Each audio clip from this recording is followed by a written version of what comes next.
She was the coolest girl I had ever seen, always dressed in black and white, moving through life on her own terms, never caring about others' opinions, and never taking the initiative to make friends. Yet anyone who got close to her somehow ended up becoming her friend. She was the Addams' eldest daughter, Wednesday. Because Wednesday had always struggled to fit into her new school, Weems arranged for the whole family to attend counseling with a psychiatrist. However, before they had even talked for long, the couple slipped back into their overly affectionate display.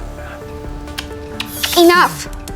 Wednesday broke the awkward silence first, pulling out a police file of a deceased man and questioning her father about why he had been accused of murdering him when he was young. Her younger brother Pugsley grinned, ready to watch the show. Morticia, however, quickly cut Wednesday off, saying this wasn't the right time or place to bring it up, insisting Gomez was innocent and that the charges had been dropped long ago. After that, she ended the session early, leaving mother and daughter parting on bad terms. Pugsley thanked the doctor for the candy. Actually, that's potpourri. Why don't you take the bowl? Morticia scolded Wednesday for suddenly attacking her father with such questions, but Wednesday angrily shot back. If they had nothing to hide, why didn't they dare to tell her the truth? With tension thick in the air, they parted unhappily. You're not hungry, darling? My appetite eludes me, Mother. The same way the truth eludes you. Her parents' refusal to speak about the old murder case left Wednesday deeply dissatisfied, and just as the couple was debating whether to tell her the truth, a group of police officers suddenly stormed in. In front of everyone, Sheriff Galpin arrested her father on suspicion of murder. It turned out that just moments ago, the coroner in charge of Gomez's old case had suddenly committed suicide. The police found a note at the scene in which the coroner admitted to falsifying the autopsy report all those years ago, which had allowed the real killer, Gomez, to walk free. Racked with guilt over his past actions, the coroner decided to end his life before retiring. As for the old murder case, Sheriff Galpin had held a grudge for many years, so he eagerly arrested Gomez. Wednesday went to the jail to see her father, and under her pressing questions, Gomez finally told her what had happened back then. When he was young, a normal human boy named Garrett was obsessively infatuated with Morticia and often stalked her. Terrified, Morticia had gone to the police, but Garrett came from the town's oldest and wealthiest family, and his father was a bigoted man who hated outcasts. The police wouldn't dare get involved. On the night of the school dance, a young Gomez and Morticia were dancing outside when Garrett suddenly stormed into the school. Seeing his beloved with someone else, he was consumed by rage, drew his sword, and charged at Gomez. After a scuffle, Garrett suddenly looked abnormally vicious and inexplicably impaled himself on Gomez's sword, then instantly fell from the rooftop to the ground. At that moment, a young Weems happened to pass by, looking up just in time to see Gomez holding the sword. With Weems accusing him, Gomez was quickly arrested, but the charges were suddenly dropped a few days later, and he was released. Gomez's account sounded sincere, and at first, Wednesday believed him, but she soon spotted the signs. Stroking his mustache, winking for reassurance, little gestures he only made when lying. Since the age of 12, she had been playing Russian roulette with her father. There was no way his tells could escape her. I'm sorry. I wasn't a better father. Could we please do without the overt display of emotion? I know they make you feel uncomfortable. How many fathers hand their daughter a fencing blade when she's 5 years old? Your saber strokes were an essay in perfection. They found you as cold-blooded as I do. Or teach her how to swim with sharks. The right way to flay a rattlesnake. The point I'm trying to make is you taught me how to be strong and independent. How to navigate myself in a world full of treachery and prejudice. You are the reason I understand how imperative it is that I never lose sight of myself. So as far as fatherhood goes, I would say you've been more than adequate. Gracias, Wednesday. She didn't expose him but went straight to Sheriff Galpin, firmly telling him that Garrett wasn't killed by her father and that something else was going on. Moreover, the coroner's death was too suspicious. Silent for 30 years, yet choosing death to atone just before retirement. And all this happened precisely when her father reappeared, which was far too coincidental. Sheriff Galpin replied that Gomez had already signed a confession and explained why he was so eager to see him punished. After Garrett's death, his mother hanged herself, his father drank himself to death, and his sister was sent overseas, only to drown soon after. According to the sheriff, Gomez had destroyed not just Garrett, but his entire family. The words left Wednesday stunned. In the Nightshade Society's secret room at school, Wednesday found her mother, who was ready to come clean. So go on, ask. Father didn't kill Garrett Gates, did he? No. It turned out Garrett had not been killed by Gomez at all, but by Morticia. When Morticia had followed them upstairs, Garrett had already lost control, pinning Gomez down and beating him relentlessly. She tried to intervene but suddenly noticed Garrett's bloodshot eyes and foaming mouth like a rabid beast. As he charged toward her, she instinctively grabbed a sword from the ground. At the same moment Garrett fell, a terrified scream came from downstairs. Gomez calmly took the sword from Morticia's hands. When Weems looked up, she happened to see Gomez holding the longsword. Gomez then urged Morticia to leave quickly and pretend she had never been there, while he took all the blame upon himself. After hearing her mother's account, Wednesday thought for a moment and noticed something odd. You said Garrett was foaming at the mouth. His eyes didn't look human. I've never seen someone so blinded by rage. Or maybe it wasn't rage at all. Foaming saliva, dilated pupils, mental confusion. What are those all textbook symptoms of? How can that be? To confirm her suspicion, Wednesday actually dug up Garrett's grave and eagerly asked her mother to come along. When the coffin was opened, the stench of decay filled the air, and Wednesday inhaled deeply in delight. Seeing Garrett's bluish corpse, she knew she had been right. At that moment, a policewoman suddenly arrived. Gomez had been arrested for murder just that day, and now mother and daughter were digging up the victim's grave. The quirky Adams family had a big reunion in the holding cell that very night. The parents, who hadn't seen each other for half a day, immediately started their affectionate display. Wednesday gave them a big surprise. Gomez thought she was going to help him escape. Instead, Wednesday handed him a severed finger. It turned out that before her arrest, she had secretly broken off one of Garrett's fingers. The blue sheen on the finger indicated Garrett died from nightshade poisoning. This meant that before Morticia stabbed him, Garrett had already been on the brink of death. Hearing the good news, Wednesday's parents were overjoyed and immediately became affectionate again. The moment Wednesday held the finger, a vision struck her. In the vision, Garrett's father handed him a bottle of poison and ordered him to sneak into the dance to kill the entire outcast school. But during the fight, Garrett accidentally hit a pillar, crushing the bottle, and ended up using all the poison on himself. The next day, mother and daughter went to see Mayor Walker, laying Garrett's severed finger right in front of him. In truth, the mayor had long known the real cause of Garrett's death, because back then he was the sheriff in charge of the case, and he had been bribed by Garrett's father. To cover up the truth, he colluded with the coroner to falsify the autopsy report,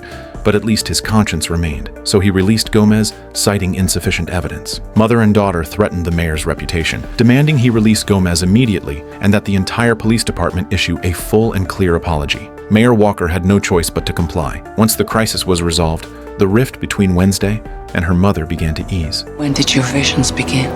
A few months ago. Before I left for Nevermore. I'm sorry you didn't feel you could tell me. I know we've had our difficulties lately, but I'm always here for you, Wednesday. Always. After hearing her mother's words, Wednesday finally voiced the question she had long carried in her heart. When she touched certain people or objects, she would suddenly see fragments of the past or the future. But she didn't know how to control this ability. Morticia told Wednesday that psychic visions depend on one's nature. Morticia was a white dove type, whose visions were always positive and beautiful. Wednesday, however, was a raven type, destined to see disasters and misfortunes, with visions that were more powerful and intense. But such abilities couldn't be trained by the living. When the time came, an ancestor in the family would appear to guide them. Wednesday told her mother that her guide might be Goody, as she had recently seen her in visions. Morticia, upon hearing this, solemnly warned Wednesday to be careful. Goody was a witch of immense power, but her thirst for vengeance was so deep that she couldn't even save herself. After Gomez was declared innocent, Sheriff Galpin offered a sincere apology. Then the family embraced warmly, and this time, Wednesday, unconsciously, joined in. Parents' weekend soon came to an end. Her brother hugged her tightly, reluctant to let go. Knowing Wednesday dislikes kisses, the mother bid her beloved daughter a heartfelt farewell in a respectful way. After her parents left, Wednesday opened the old school yearbook her mother had left her, filled with records of her parents' happy times at school. But as she looked through it, she noticed something wrong and stormed straight into Weems's office. I did witness Roan getting murdered that night. When Roan appeared the next morning, it was you. Wednesday had discovered in the old yearbook that during a duet performance with her mother, Weems had taken on the appearance of a famous actress, meaning Weems was a shapeshifter. Wednesday was furious at the deception, but Weems claimed she was only protecting the outcast school from controversy. While they were arguing, a commotion suddenly came from outside the window. On the school's field, someone had spelled out with flames, "The fire will come, At the same time, Mayor Walker received reports from residents that lights had been seen at Garrett's old mansion late at night, but the whole family was dead. So who could possibly be in such a grim and cursed place? For this reason, he specially retrieved the death certificate of Garrett's sister who had drowned overseas, only to discover with shock that her body had never been found. Soon, Wednesday's 16th birthday arrived. In her dorm room, she carefully arranged a mysterious ritual circle, hoping to summon her ancestor Goody. Suddenly, the door creaked open and all the candles went out. Her heart leapt with excitement, thinking Goody had finally appeared, but it was only her roommate Enid. Though disappointed, Wednesday was more anxious than anything. She urgently needed Goody's help. For the past 6 months, whenever she touched certain people or objects, visions would appear in her mind, some of past events, some of future ones, and without exception, they all came true. Just yesterday, the blazing message, "The fire will come," appeared on the school field, exactly matching the great campus fire she had seen in a vision. Her mother had told her that only Goody could teach her to control the visions, so she had to find Goody fast to prevent the disaster. Just then, a piece of paper was slipped under the door. It read, "If you want answers, meet me at Crackstone's crypt at midnight." Half curious, half suspicious, Wednesday arrived at the crypt on time. Surprise! Only then did she realize it was a surprise birthday party her classmates had planned for her, complete with an all-black cake. But Wednesday didn't care about the surprise. Her eyes were drawn to the words painted on the wall. "When I rise, the fire will come." She instinctively reached out to touch the writing, and in an instant was pulled into a vision. In it, Goody kept repeating the same warning. Crackstone is coming. Goody's entire family had been burned alive by him. In earlier visions, Goody had appeared terrified when she warned Wednesday. He won't stop until he's killed us all! He's here. There will be no escape for you. But Crackstone had been dead for 300 years. How could he pose a threat now? For the moment, the most urgent task was to stop the school fire. Wednesday desperately asked Goody how to control her psychic ability. Goody replied helplessly that it couldn't be controlled, only mastered, then turned toward an iron door, warning Wednesday gravely that they had no time left. If she wanted to stop Crackstone, she must find this place. Wednesday was puzzled by the sudden return to the topic of Crackstone, and just as she was about to ask more, Goody's image vanished. Suddenly, she remembered that 30 years ago, Rowan's seer mother had painted a prophecy. Wednesday locked in a deadly battle with Crackstone, surrounded by the burning school. This fire and Crackstone must be connected. Back in her dorm, Wednesday quickly sketched the iron door from her vision. That was when Thing pulled a box out from under the bed. It was a birthday gift from her parents, a set of dissection tools, and 2 chilled squirrels. Enid was both baffled and disgusted, while Wednesday lamented that it would have been better if the squirrels were alive. As she was busy with her gifts, Enid handed her own present, a knitted scarf. To show their friendship, Enid had even made a matching one for herself. Wednesday took her sketch of the iron door to Xavier, and coincidentally, he had drawn it too. He told her it was Garrett's old mansion. He had been dreaming of the place for days, so he put it on paper. At that moment, Thing abruptly uncovered another painting.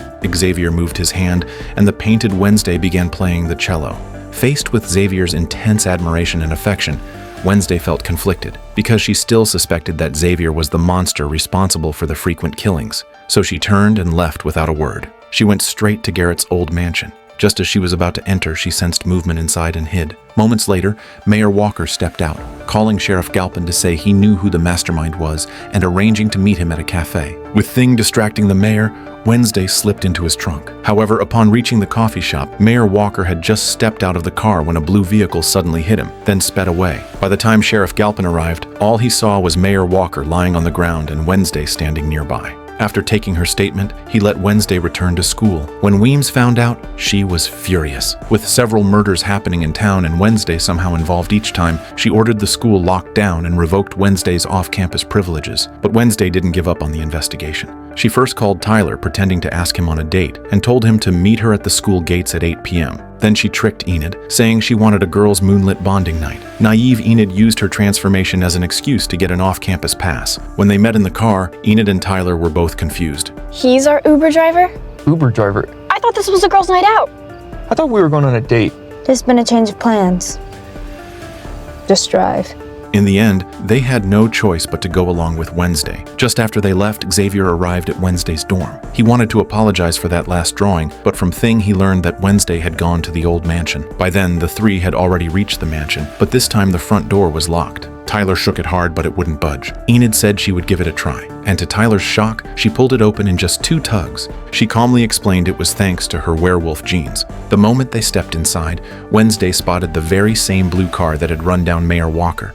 In the living room, a huge family portrait hung in the center, and it was none other than Garrett's family. The problem was, they were all dead. Why had Goody led her here? On a nearby bookshelf, Wednesday noticed an unusually clean wooden frame. She pressed on it, and the cabinet slowly opened, revealing a huge portrait of Crackstone inside, with an altar set beneath it. When she stepped closer, she saw words written on both sides of the portrait. "When I rise, the blood rain will fall." What shocked her even more was that the candles on the altar were still warm. Enid grew more frightened, but Wednesday kept her cool and assigned tasks. Tyler was to search the first floor, while she and Enid went upstairs. They found one of the rooms seemed to be in use. The bed was neatly made, and fresh flowers stood on the nightstand. There was also a music box, and from the initials LG on it, they knew it had belonged to Laurel Gates, the sister who had supposedly drowned. Just then, a noise came from downstairs. As they headed down, the monster began crawling up toward them, and Wednesday quickly shoved Enid onto the dumbwaiter. Before the creature could reach them, they slammed the door shut. But before they could breathe a sigh of relief, the monster began attacking the dumbwaiter. Finally, the rope couldn't hold their weight, and the dumbwaiter plunged downward. Luckily, they weren't badly hurt, but when they got up, they realized they had fallen into a strange basement lined with shelves of bottles filled with liquid. Just then, the monster's sound returned. Wednesday pushed Enid out through a window and went back to check the bottles. Looking closely, they contained human tissue. The monster was already coming downstairs. Just as it approached, Wednesday slipped out through the window. Enid, furious, ran back toward the school. But when she glanced back, she saw Wednesday running the other way. They found Tyler, who had already been injured by the monster. At that moment, Xavier arrived, taking off his scarf to hand to Tyler for the bleeding. After returning, Wednesday was bandaging Tyler's wound when his father barged in. Despite Sheriff Galpin's anger, Wednesday insisted on taking him to the mansion. But when they got there, the blue car and all the jars containing the body parts were gone. Sheriff Galpin angrily warned Wednesday never to see his son again and to stay out of anything involving the monster. Back at the dorm, Enid angrily packed her things, intending to move out. She was furious that Wednesday had put her in danger just to achieve her own goal. We could have died tonight because of your stupid obsession. But we didn't. Now I'm one step closer to solving this case. That is what is important. I've tried really hard to be your friend. Always put myself out there, thought of your feelings, told people I know she gives off serial killer vibes, but she's really just shy. I never asked you to do that. You didn't have to because that's what friends do. They don't have to be asked. You don't know that says everything. After venting, Enid stormed out with her suitcase, leaving Wednesday standing alone in the now empty room. Goody had once warned her in a vision, "You are a raven with my blood. The raven's path is lonely. You will die alone, unable to trust anyone, seeing only the darkness in people's hearts." Wednesday had always thought dying alone was nothing to fear, but right now she felt an unbearable ache. She realized she feared it after all. Still, her pursuit of the truth did not stop. She opened the music box she had taken from the mansion, hoping for clues, but as she closed it, several photos fell out from a hidden compartment. There were pictures of her playing the cello, and even of her trip to the mansion with Tyler. Someone had been watching her from the shadows all along. Meanwhile, just as Mayor Walker was about to wake up, a mysterious figure removed his oxygen tube. At the mayor's funeral, Wednesday noticed a dark figure watching her from a distance. Seeing Wednesday had spotted them, the figure turned and ran. She quickly chased after them. Deep in the secluded woods, the figure vanished. It turned out to be her Uncle Fester. Wednesday asked her uncle how long he had been following her. Fester said he had only rushed over that morning and that he had learned from Wednesday's father that his niece had recently gotten into trouble. Monsters, murder, mayhem. What fun! So, risking being wanted by the police, he had come to visit his beloved niece. Wednesday settled her uncle at her friend Eugene's beekeeping shed and showed him the sketch of the monster. With one glance, her uncle identified it as a Hyde. The Hyde was a rare kind of creature, usually dormant and indistinguishable from a normal person. Only chemical inducement or deep hypnosis could break the seal and awaken it, and once awakened, it would see the one who freed it as its master, obeying without question. Wednesday finally realized there wasn't just one killer, there were two. One was the monster, and the other was its master. She focused her suspicion on her prime suspect, Xavier. Every time the monster attacked, Xavier was somehow on the scene, and he was obsessed with drawing the creature, even sketching its lair. And last time, right after Tyler was attacked, Xavier had shown up conveniently. She and her uncle followed Xavier and saw him secretly meeting with the school therapist, Dr. Kinbot, which reinforced her suspicion. As a therapist, Kinbot would know all her patients' secrets. She must have discovered Xavier was a Hyde during counseling and used hypnosis to awaken him. While Wednesday read about Hydes in a diary and discussed it with her uncle, he was more interested in the maple syrup on the table. At that moment, Tyler delivered some coffee. After greeting Uncle Fester, Tyler's eyes landed on the Hyde diary, and he seemed unusually interested. Just then, Sheriff Galpin entered the cafe. By the time Tyler looked back, Uncle Fester had vanished. Sheriff Galpin handed Tyler a wanted poster for a bank robber, asking him to pin it on the notice board. Wednesday glanced sideways. The person on it was Uncle Fester. After Sheriff Galpin left, Tyler proposed a date with Wednesday that night, but Wednesday, busy investigating the Hyde, firmly declined. Yet Tyler brought up the previous date incident. As compensation, Wednesday reluctantly agreed. Back in the dorm, while waiting for the date, Enid pushed the door open, saying her nail polish was missing and she had come back to look for it. This is the third time in 24 hours you've forgotten something. So, how's everything going? Solitude suits me. With no annoying distractions, I'm almost finished with my novel. Was I an annoying distraction? You definitely had some annoying habits. Such as? You giggle when you text, which is a 24/7 addiction. Well, at least it's not a migraine-inducing typewriter hammering into my head. When you're not grinding your canines, you growl in your sleep. As opposed to late-night cello solos. You overcommit to clubs and activities and then complain about them nonstop. I'd take that over your obsession with all things creepy and dead. You could gas an entire small village with the amount of perfume you spritz. That's just off the top of my head. Guess I'm the lucky one with a new bestie that doesn't try to find ways to endanger literally everybody she comes into contact with. Enid had actually used this as an excuse to make up with Wednesday, but Wednesday's attitude hurt her again, and the two parted on bad terms. Tyler, to his credit, turned out to be quite romantic. When Wednesday opened her eyes, the gloomy Crackstone crypt had been transformed into a warm, dreamlike scene under golden lights and candle glow. In the center of the crypt, snacks and a projector had been prepared, and for once the usually aloof Wednesday was genuinely moved. But to her surprise, the promised horror movie had been switched to a sweet romance film. Seizing the moment, Tyler confessed his feelings to Wednesday. The atmosphere grew more intimate, and just as they were about to take things further, Sheriff Galpin suddenly burst in. Seeing the two young people on a date in a crypt left him speechless. When Wednesday returned to her dorm, she was shocked to find the place in disarray. The Hyde diary was gone, and her beloved companion Thing had been cruelly pinned to the wall, gravely injured. Wednesday scooped up Thing and ran as fast as she could to find her uncle. Her uncle applied electrical pulses again and again, but Thing showed no response. He tried once more, shocking Thing repeatedly, and just as Wednesday was about to lose hope, Thing finally stirred back to life. But Thing had been stabbed from behind, so he didn't know who had attacked him. Whoever it was, they had hurt someone dearest to her, and Wednesday swore to Thing, pinky promise, that she would find the culprit and get justice. The next day, Mayor Walker's son Lucas brought a crucial lead. On his father's computer, he found files proving that Laurel, who was said to have drowned overseas, had not died at all. She had secretly returned to town a year ago. Wednesday became convinced that Kinbot was actually Laurel. Using her position as a therapist, she had gotten close to young outcasts, discovered Xavier was a hidden Hyde, and awakened him through hypnosis to make him her tool of revenge. Wednesday stormed into Kinbot's office to confront her. I know you're Laurel Gates. You've come back to Jericho to seek your revenge.